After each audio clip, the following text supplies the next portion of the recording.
वंदे मातरम। जय मातृभूमि, भारत माता की जय। साथियों, वर्तमान परिप्रेक्ष्य में पक्ष विपक्ष, तर्क वितर्क, वाद विवाद का जो सबसे बड़ा विषय है वह विषय है महात्मा गांधी। अमूमन बड़ी गर्मजोशी के साथ इस विषय पर चर्चा होती है।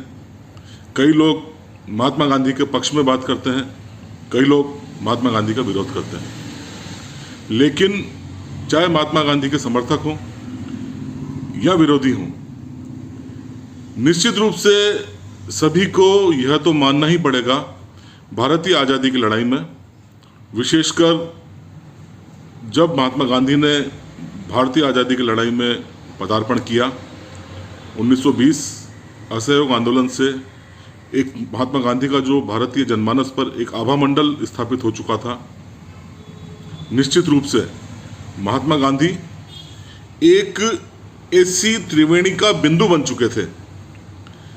क्या नरम दल, क्या गरम दल, क्या क्रांतिकारी नेताजी सुभाष चंद्र बोस, चित्तरंजन देशबंधु, मोतीलाल नेहरू, राम प्रसाद बिस्मिल, अशफाक उल्लाह खान, यानी कि जितनी भी भारतीय आज़ादी की लड़ाई लड़ने वाली धाराएं थी, महात्मा गांधी उन धाराओं के एकमात्र बिंदु थे।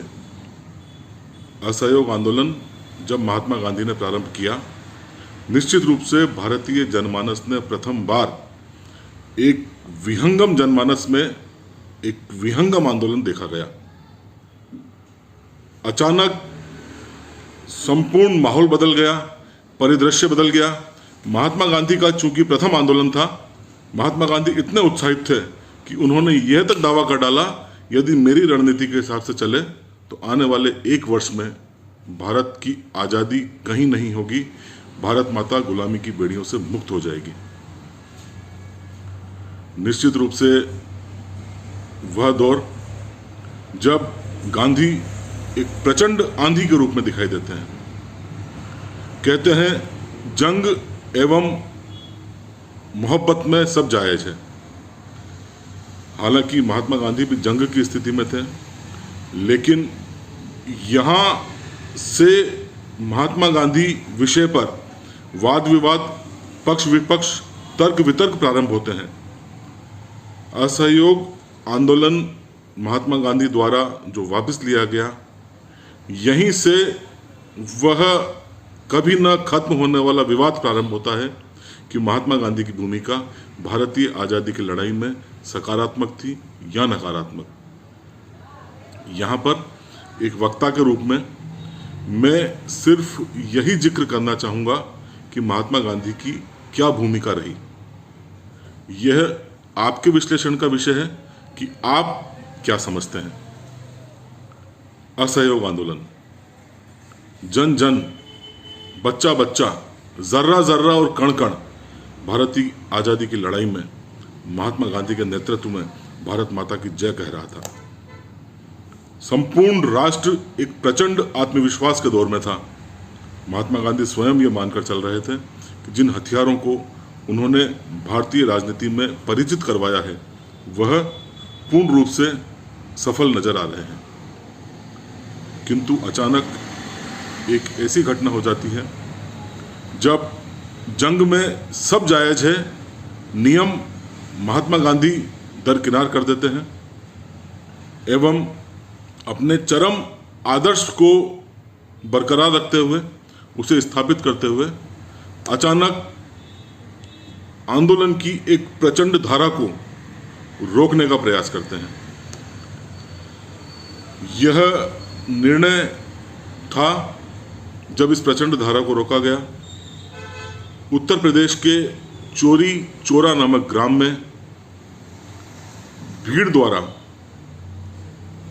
थाने में आग लगा दी गई एवं 24 पुलिसकर्मियों की इस घटना में मृत्यु हो गई। हालांकि इससे पूर्व 1919 में जलियांवाला बाग हत्याकांड हुआ था। पाषाण भी द्रवित हो जाए ऐसी घटना घटी थी। ऐसी ही प्रतिक्रिया यदि उस समय एक वृहद स्तर पर होती तो निश्चित रूप से भारतीय आज़ादी की लड़ाई को और अधिक नए आयाम प्राप्त होते। बहरहाल चोरा चोरी की घटना को 100 वर्ष पूरे होने वाले हैं। 1922 की घटना 1921 प्रारंभ हो चुका है। अतः मैं आपको बताना चाहता हूं कि वास्तव में चोरा चोरी की घटना क्या थी। असहयोग आंदोलन, महात्मा गांधी, संपूर्ण जनमानस, भारत का हर छोटा बड़ा नेता कांग्रेस के एक छत्र झंडे के नीचे आजादी की लड़ाई लड़ रहा था। सभी उत्साहित थे। अचानक 4 फरवरी 1922 को एक ऐसी घटना घट जाती है जब 3000 लोगों की भीड़ के द्वारा चोरा चोरी थाने में आग लगा दी जाती है। ये आग इतनी भयानक स्तर पर होती है कि पुलिस वालों को बचने का मौका भी नहीं मिलता है। हालांकि इस पूरी घटना में कई प्रदर्शनकारी, कई आंदोलनकारी भी वीरगति को प्राप्त होते हैं, लेकिन अंग्रेज ये आंकड़ा छिपा गए। उन्होंने मात्र 3 भारतीय स्वतंत्रता सेनानियों, प्रदर्शनकारियों की मौत को ही स्वीकार किया। हालांकि थाने में जितने भी पुलिसकर्मी मारे गए वो सभी भारतीय थे, कोई हिंदू था, कोई मुस्लिम था। इस घटना की शुरुआत हालांकि स्वयं महात्मा गांधी ने स्वीकार किया है, गलती पुलिस वालों की थी। मुंडेर बाजार में कुछ प्रदर्शनकारी थे, कुछ कार्यकर्ता थे, वह नारे लगा रहे थे, वह प्रदर्शन कर रहे थे। अचानक पुलिस वालों ने आकर उन्हें मारना शुरू कर दिया, लाठीचार्ज हुई, उसके बाद फायरिंग प्रारंभ कर दी। भीड़ आग बबूला हो गई, भीड़ नाराज हो गई। नाराज होते होते वो जा पहुंची चोरी चोरा के थाने तक। दिन के 1:30 की घटना है। भीड़ द्वारा सूखी लकड़ियां एकत्रित की गई, केरोसिन लाया गया, थाने का गेट बंद कर तमाम पुलिसकर्मी उस थाने के अंदर, थाने में आग लगा दी गई। परिणाम स्वरूप 22 पुलिसकर्मी तो उसी दिन हाथों हाथ जलकर राख हो गए। 2 पुलिसकर्मियों की बाद में मृत्यु हुई। यह एक बड़ी घटना थी। संचार के साधन इतने सशक्त नहीं थे, अतः यह घटना अभी गांधी जी तक नहीं पहुंच पाई थी। इसकी खबर गांधी जी को अभी नहीं थी। कुछ दिनों बाद जब गांधी जी को इस घटना का पता चलता है तो महात्मा गांधी विचलित होते हैं, बहुत ज़्यादा परेशान, घटना से बहुत ज़्यादा व्यथित। 12 फरवरी के दिन महात्मा गांधी एक विशाल प्रचंड जन आंदोलन को वापस लेने की घोषणा कर देते हैं। उस दौर के सभी महत्वपूर्ण नेता, चाहे वो चित्तरंजन देशबंधु हों, चाहे नेताजी सुभाष चंद्र बोस हों, चाहे मोतीलाल नेहरू हों, कांग्रेस के जो बड़े नेता थे, उन तक ने महात्मा गांधी का विरोध किया। साथ ही प्रारंभिक दौर में जो क्रांतिकारी कांग्रेस से जुड़े थे, असहयोग आंदोलन से जुड़े थे, उन्होंने तो एक बागी की भूमिका निभाना प्रारंभ कर दिया। असहयोग आंदोलन चोरी चोरा की घटना के बाद जब महात्मा गांधी द्वारा ले लिया गया तो उन्होंने अपना रास्ता क्रांति को चुन लिया। क्रांति मार्ग से होकर उन्होंने देश की आज़ादी का रास्ता चुना एवं इस रास्ते में उन्होंने गांधी के विरोध तक से परहेज नहीं किया। बहरहाल महात्मा गांधी के अपने तर्क थे। महात्मा गांधी ने अपनी पुस्तक चोरी चोरा का अपराध में जिक्र किया है कि यदि ये आंदोलन वापस नहीं लिया जाता तो देश के अन्य इलाकों में भी ऐसी घटनाएं होने की संभावनाएं थी। चरम अहिंसावादी महात्मा गांधी अपने आंदोलन में ऐसी घटनाओं को लेश मात्र भी बर्दाश्त नहीं कर सकते थे। अतः महात्मा गांधी का तर्क था कि महात्मा गांधी ने इस आंदोलन को वापस लिया। हालांकि असहयोग आंदोलन के समाप्त होने के बाद स्वयं महात्मा गांधी पर भी राजद्रोह का मुकदमा चलाया गया, उन्हें जेल जाना पड़ा। लेकिन इस संपूर्ण घटना से यदि किसी को फायदा हुआ तो वह अंग्रेजों को हुआ, ब्रिटिश सरकार को हुआ।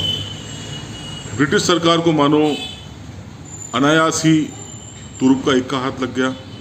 अनायास ही मानो ब्रिटिश सरकार की इतनी बड़ी जो तनाव का विषय था वह समाप्त हो गया।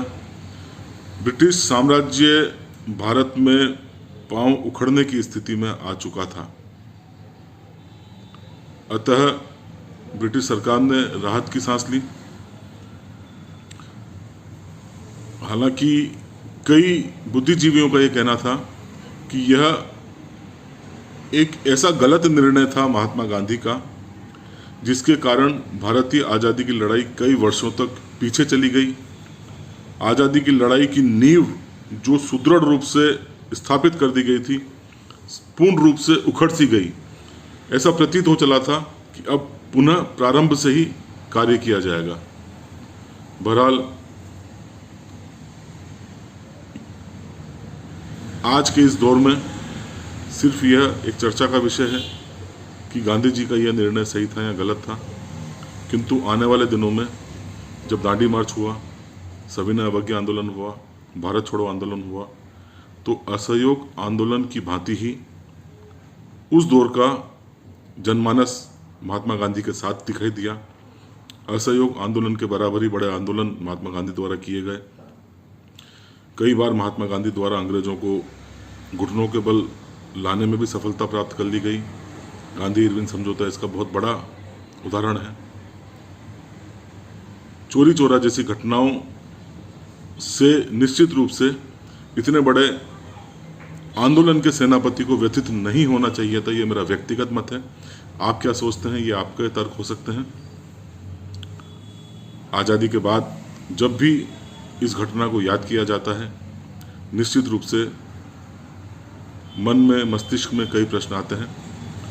खैर, आज़ादी के बाद इस घटना को कई बार याद किया गया।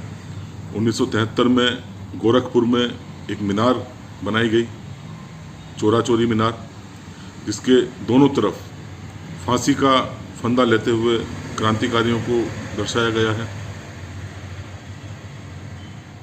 चोरा चोरी घटना पर 2 ट्रेनें रेल विभाग द्वारा चलाई गई। एक का नाम शहीद एक्सप्रेस, दूसरी का नाम चोरी चोरा।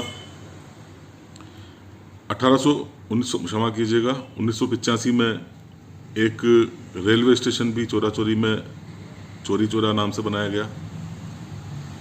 इस प्रकार आज भी जब 100वां वर्ष चल रहा है, उत्तर प्रदेश सरकार बड़े ही जोश खरोश के साथ चोरी चोरा का शताब्दी वर्ष मनाने में जुटी है। निश्चित रूप से हमारे जिन क्रांतिकारियों ने इस घटना में वीर गति प्राप्त की, मातृभूमि सेवा संस्था उनको शत शत नमन करती है। महात्मा गांधी निश्चित रूप से असहयोग आंदोलन में बहुत बड़ी भूमिका रही। उनके योगदान को कभी भी नहीं भुलाया जा सकता। तात्कालिक परिस्थितियां क्या रहीं, उसी आधार पर बुद्धिजीवी विश्लेषक निर्णय कर पाएंगे। बहरहाल आज़ादी के ऐसे प्रचंड प्रयास महात्मा गांधी एवं चोरी चोरा के तमाम प्रदर्शनकारियों को मातृभूमि सेवा संस्था हृदय से नमन करती है। जय भारत, जय हिंद।